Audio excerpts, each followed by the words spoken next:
এই সমাবেশ আহ্বানের কয়েকটা উদ্দেশ্য আমরা সামনে রেখেছি, যা আমাদের এই সমাবেশ থেকে উচ্চকিত হবে, উচ্চারিত। প্রথম হচ্ছে আসন্ন জাতীয় সংসদ নির্বাচনকে অবাধ এবং নিরপেক্ষ করার প্রয়োজনে যে লেভেল প্লেইং ফিল্ড, রাজনৈতিক ময়দানে নির্বাচনকে নিরপেক্ষ করার প্রয়োজনে যে মাঠের সমতা রয়েছে, সমতা নেই। এই জন্য আমরা লেভেল প্লেইং ফিল্ডকে নিশ্চিতকরণের দাবি আমরা এই সমাবেশ থেকে তুলব। দ্বিতীয় হচ্ছে জুলাই অভ্যুত্থানে এবং তার আগে যে সমস্ত ফ্যাসিবাদীদের হাতে যারা নিহত হয়েছেন, জীবন দিয়েছেন, আহত হয়েছেন, এই গণহত্যার বিচার অবিলম্বে সম্পন্ন করতে হবে। নির্বাচনের পূর্বে মানবতা বিরোধী অপরাধ, এই সব অপরাধীদের বিচার যেন জাতির সামনে দৃশ্যমান হয়, এটা আমাদের এই জাতীয় মহাসমাবেশের অন্যতম দাবি। এরপর অবশ্যই নির্বাচন সুষ্ঠু করার প্রয়োজনে গণ আকাঙ্ক্ষা অনুযায়ী আমাদের কতগুলো রাষ্ট্রীয় অর্গান এবং বিভাগের মৌলিক সংস্কার শেষ করতে হবে। নির্বাচন কমিশন, সংবিধানের কিছু সংস্কার, প্রধানমন্ত্রী, রাষ্ট্রপতি ক্ষমতার মধ্যে ভারসাম্য, দুর্নীতি দমন কমিশন, অনেক ইম্পর্টেন্ট এখানে আছে, জুডিশিয়ারি, পুলিশ অ্যাডমিনিস্ট্রেশন, রাজনৈতিক দলগুলো প্রস্তাব দিয়েছে, কনসেনসাস কমিশন, তারা আবার একটা সুপারিশ দিয়ে এখন দলগুলোর মধ্যে ঐক্যমতের চেষ্টা করছেন।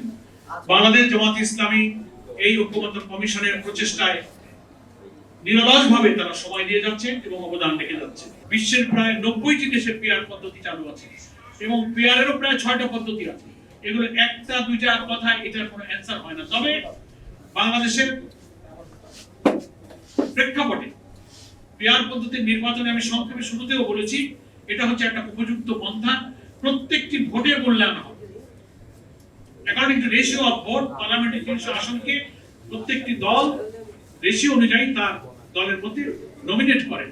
এখানে কালো টাকা, বেশি শক্তি, মনোনয়ন বাণিজ্য থাকে না, একটা কোয়ালিটি পার্লামেন্ট হয়, অনেক সুবিধা এখানে আছে। আর গোপালগঞ্জের ইস্যুতে আমরা তীব্র নিন্দা এবং ক্ষোভ প্রকাশ করেছি। গতকালকে তাৎক্ষণিকভাবে বাংলাদেশ জামাত ইসলামী রাজধানী ঢাকা সহ সারা দেশে আমরা বিক্ষোভ মিছিল করেছি।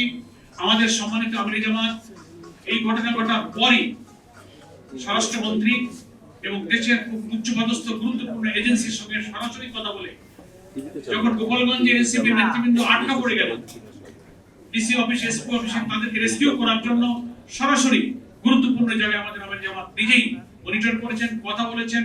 আমার সাথে কথা হয়েছে, উনি এনসিপি নেতৃবৃন্দ সাথে কথা বলেছেন, তারা আমাদের সাথে কথা বলেছে। আমরা এর তীব্র নিন্দা জানিয়েছি, আমরা তাদের পরামর্শ দিয়েছি। আমরা মনে করি যে একটা নিষিদ্ধ ছাত্র দল বা যুব ছাত্র সংগঠন, আর কি ছাত্র সংগঠন বা রাজনৈতিক সংগঠন, এরকম একটা পূর্ব ঘোষিত গণতান্ত্রিক প্রোগ্রাম, তাদের সাংবিধানিক অধিকার, তারা সারা দেশে পদযাত্রা করছে, পূর্ব নির্ধারিত টাইম তাদের ছিল, সেইখানে এইভাবে দিনের বেলা হামলা করে বসলো। ভিডিওতে আপনারা দেশবাসী দেখেছেন যে পুলিশ প্রশাসন বা যারা সেখানে উপস্থিত ছিলেন ল অ্যান্ড অর্ডার সিচুয়েশনকে দেখার জন্য, তারা কিন্তু কাঙ্ক্ষিত মানে যথার্থ ভূমিকা কিন্তু পালন করতে পারেনি।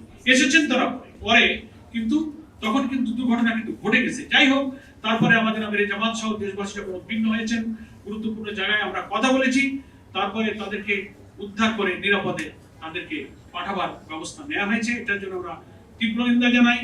এবং বিস্ময়ের ব্যাপার যে সশস্ত্রভাবে গোপালগঞ্জের সেই সব জায়গাগুলোতে তারপরও তারা যে মিছিল করেছে, বিক্ষোভ করেছে, ডিসি অফিসে, এসপি অফিসে হামলা করেছে, কারাগারে হামলা করেছে, এটা খুবই ন্যাক্কারজনক। এর আমরা তীব্র নিন্দা জানাই।